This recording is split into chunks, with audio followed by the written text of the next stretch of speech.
बदलापूरच्या नामांकित शाळेत 2 चिमुकल्या विद्यार्थिनींवर लैंगिक अत्याचार झालेत। सफाई कामगारांना अत्याचार केल्याची संतापजनक घटना आता समोर आली आहे। लैंगिक अत्याचाराच्या 4 दिवसांनंतर प्रशासनाला जाग आल्याचं पाहायला मिळतंय। शाळेच्या मुख्याध्यापिकेसह वर्ग शिक्षिकेचं निलंबन करण्यात आलंय। पालकांसह बदलापूरकरांचं शाळेच्या गेटवर ठिय्या आंदोलन सुरू आहे। तर शाळेच्या गेटवर सध्या पोलिसांचा मोठा बंदोबस्त हा तैनात असल्याचं पाहायला मिळतंय। आता बदलापूरमध्ये पालक आणि बदलापूरकर संताप व्यक्त करताना पाहायला मिळतंय।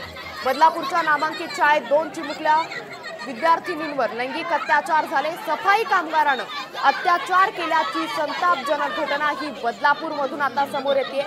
लैंगिक अत्याचाराच्या 4 दिवसांनंतर प्रशासनाला जाग आल्याचे देखील पाहायला मिळते। शाळेच्या मुख्याध्यापिकेसह वर्ग शिक्षिकेचं निलंबन करण्यात आलंय।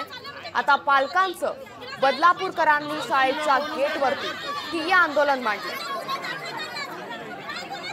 तर बदलापूरमधून आता ही दृश्य आपण सध्या पाहतोय। बदलापूरमधून धक्कादायक अशी बातमी सध्या समोर येते।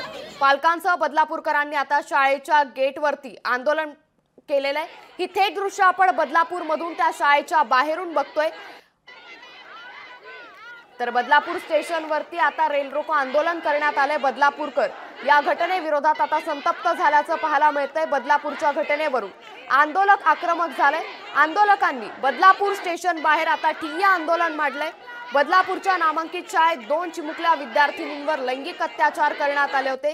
सफाई कामगारांना हे अत्याचार केल्याची संतापजनक घटना ही बदलापूरमध्ये घडली आहे। लैंगिक अत्याचाराच्या 4 दिवसांनंतर प्रशासनाला जाग आली आहे आणि आता याच संपूर्ण प्रकरणाविरोधात बदलापूरकर हे आपला संताप व्यक्त करताना पाहायला मिळतंय। बदलापूर स्टेशन बाहेर आंदोलक हे आक्रमक झाल्याचं सध्या पाहायला मिळतंय, कारण बदलापूरमध्ये आता ही धक्कादायक घटना अशी घडलेली आहे।